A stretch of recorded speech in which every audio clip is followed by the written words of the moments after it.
Alright, now we'll look at our final intrinsic muscles. These are muscles that we'll only put one of each on, but they represent a number of other muscles. The first dorsal interosseus is one of 4 dorsal interossei muscles, and there's also 3 palmar interossei muscles. They all arise from the sides of metacarpals, and the dorsal ones arise from usually 2 adjacent metacarpals and pass in 2 slips, one part of it going to the extensor digitorum tendon and the other part of it actually going to the proximal phalanx just past the metacarpal phalangeal joint.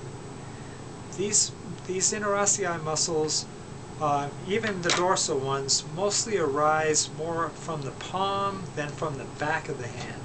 And so when they pass by the metacarpal phalangeal joint, which I have here marked with a dot, they're anterior to that axis. Part of it goes to the extensor digitorum tendon. So that's what you're going to try to reproduce in your construction.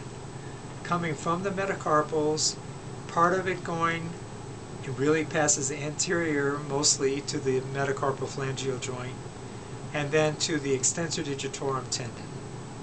And another part of it you can see going underneath this little yellow muscle, this green part here, going to the side of the proximal phalanx.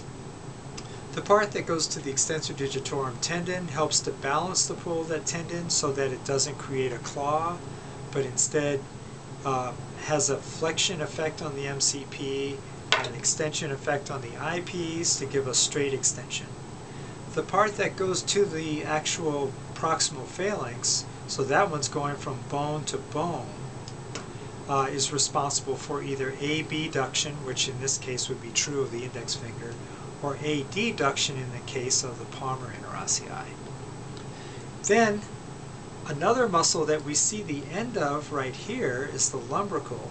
It actually comes from a tendon. Each lumbrical comes from a slip of the flexor digitorum profundus. So here's the first lumbrical coming from the slip of the flexor digitorum profundus that goes to the index finger.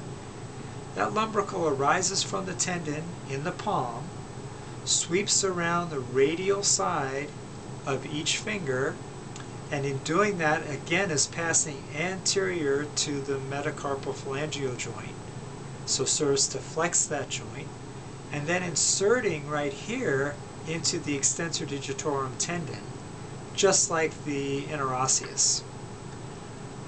So we've tried to mark the interosseus as red as an extensor, or orange, I guess, as an extensor by the time it gets to the extensor tendon. And the lumbrical, same thing. When it winds around and gets to the back side and goes to the extensor tendon, it's orange. It's an extensor of the IP joints. But that part of it that comes anterior from the palm and anterior to the MCP joint is actually a flexor of the MCP. And we really probably should label this part of the first dorsal interosseus with a little bit of yellow because it also flexes the MCP joint. It's just difficult to see on our skeleton because this hand is so flat.